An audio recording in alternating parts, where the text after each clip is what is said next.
Nos sistemas de transmissão de potência, é necessário um elemento de máquina fundamental para unir o motor ao mecanismo que é movido. E este elemento de máquina é isso aqui, ó. Você sabe o que é? Então, vem comigo! Eu sou o Roberto Mosa, embaixador do Senai Play, o seu guia por essa jornada de conhecimento no universo da mecânica e usinagem.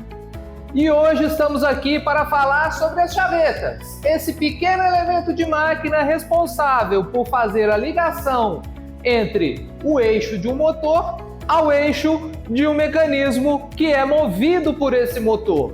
Para explicar um pouquinho melhor sobre a importância desse elemento de ligação, eu fiz aqui alguns exemplos cortados no laser. Vem dar uma olhadinha de perto aqui comigo. Primeiramente, vamos conhecer aqui a nossa chaveta, esse pequeno elemento de ligação, geralmente confeccionado em aço, que serve para acoplar um elemento que vai receber o movimento a um eixo que está transmitindo esse movimento. E a função da chaveta é não permitir o escorregamento do eixo no furo do elemento que está transmitindo esse movimento. Preparei um exemplozinho aqui para a gente entender um pouco melhor.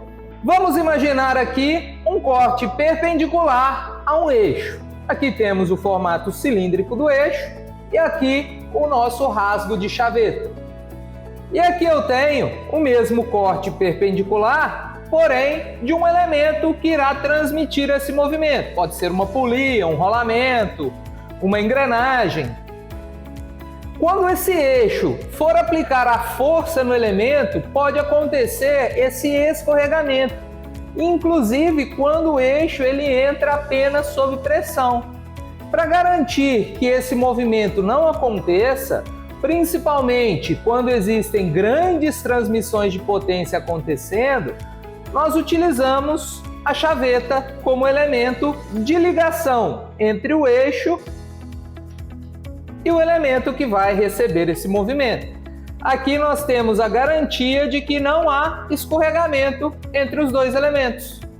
As chavetas podem ser classificadas em chavetas de cunha, chavetas paralelas ou ainda chavetas de disco.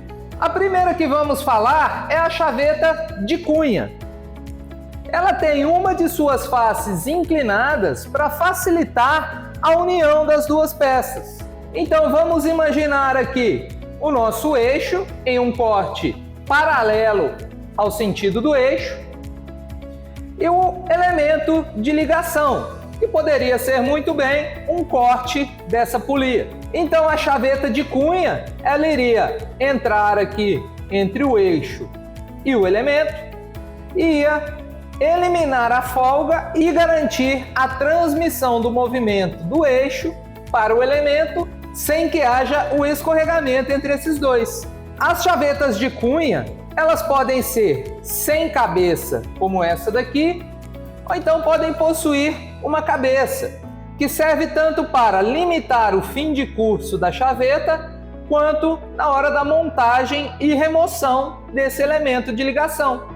A chaveta em cunha, ela também pode ser tanto uma chaveta embutida, ou seja, o eixo também terá um rasgo de chaveta, onde a nossa chaveta em cunha poderá deslizar no momento da montagem, ou então ela pode ter o perfil meia cana. O que seria esse perfil meia cana? Diferente quando a chaveta é embutida, onde o fundo do rasgo de chaveta ele é paralelo à chaveta, quando a chaveta não possui um alojamento, ela pode ficar solta em cima do eixo. Então, para aumentar a área de atrito, é feito um pequeno raio na mesma razão do eixo onde essa chaveta será acoplada, para que o atrito entre o eixo e o elemento seja ainda maior. Então, o fundo dessa chaveta aqui teria esse perfil arredondado, na mesma razão do raio desse eixo. Nós podemos ter também a chaveta paralela, onde as duas faces da chaveta são paralelas, como essa do exemplo que eu trouxe aqui para a gente dar uma olhada. Tanto a face que faz contato com o eixo é paralela com o elemento que será acoplado ao eixo. Para o encaixe das chavetas paralelas, nós podemos ter os rasgos de chaveta com deslizamento, onde é possível o deslizamento da chaveta pelo rasgo no eixo, ou então o eixo também pode possuir um rasgo com ajuste, onde a chaveta não existe o deslizamento. Isso vai depender de cada projeto e de cada aplicação. Por fim, temos as chavetas em forma de disco. Esse é um exemplo muito comum de uma chaveta que tem um nome até meio estranho, chaveta do tipo Woodruff, mas podemos chamá-la apenas de chaveta do tipo disco. Ela é muito utilizada principalmente quando temos uma ponta de eixo cônica, e ela permite o movimento da chaveta circular no alojamento, o que facilita muito o processo de montagem do elemento que será montado aqui na ponta desse eixo.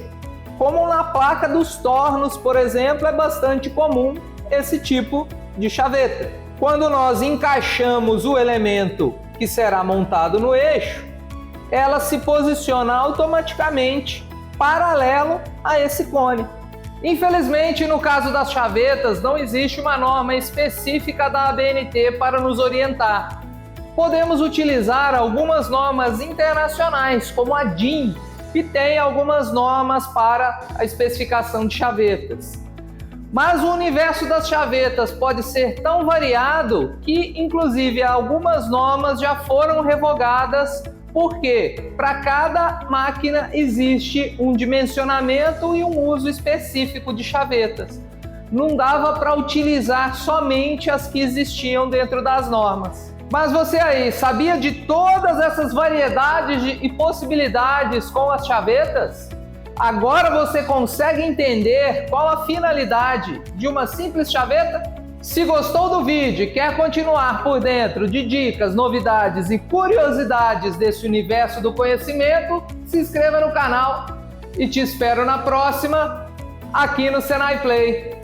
Já conhece a plataforma de cursos do Senai Play? São cursos gratuitos, 100% online, em mais de 20 áreas tecnológicas. Invista no seu futuro com o selo de qualidade Senai. Acesse senaiplay.com.br.